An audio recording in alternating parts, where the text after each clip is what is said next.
மாண்புமிகு உறுப்பினர் பேசுங்க. மாண்புமிகு பேரவைத் தலைவர் பேசுங்க. காங்கிரஸ் பேர் இயக்கம் ஆட்சியில் இருக்கிற பொழுது திராவிட முன்னேற்ற கழகம் அதில் பங்கு பெற்றது என்பதிலே தவறான செய்தி அல்ல, உண்மையான செய்தி தான். அப்பொழுது நாமக்கல்லை சேர்ந்த காந்தி செல்வன் என்பது அவர் சாதாரண ராஜாங்க துணை மந்திரியாகத்தான் இருந்தார். அவர் நாடாளுமன்றத்தில் இந்த நீட்டுத் தேர்வை அவர் அறிமுகப்படுத்தவில்லை. பொதுப்பணித்துறை அமைச்சுக்கு சொல்கிறேன். குலாம் நபி ஆசாத் அவர்கள் காங்கிரஸ் இயக்கத்தை சேர்ந்த மூத்த அமைச்சர் அவர்கள். எனவே அவர் தான் நாடாளுமன்றத்தில் அறிமுகப்படுத்தி பேசினார் ஒழிய, ஏன்னா காங்கிரஸ் அமைச்சர் அவர்கள் தெரிஞ்சுக்கிறதுக்காக நான் சொல்றேன். நாங்கள் இணை அமைச்சர்லாம் எப்பவுமே நாடாளுமன்றத்தில் எல்லாம் அறிமுகப்படுத்த முடியாது. நாங்கள் இருந்தோம்.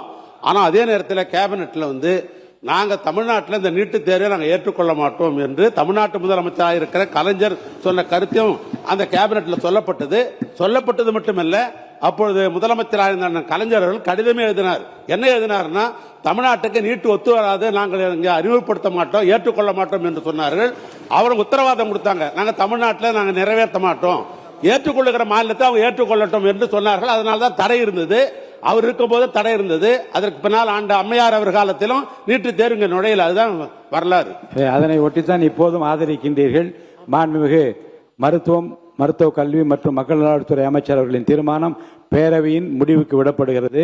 ஏற்போர் ஆம் என்க, மறுப்போர் இல்லை என்க. மறுப்போரே இல்லை என்று கருதுகிறேன். மறுப்போரே இல்லை. தீர்மானம் ஒருமனதாக நிறைவேறியது.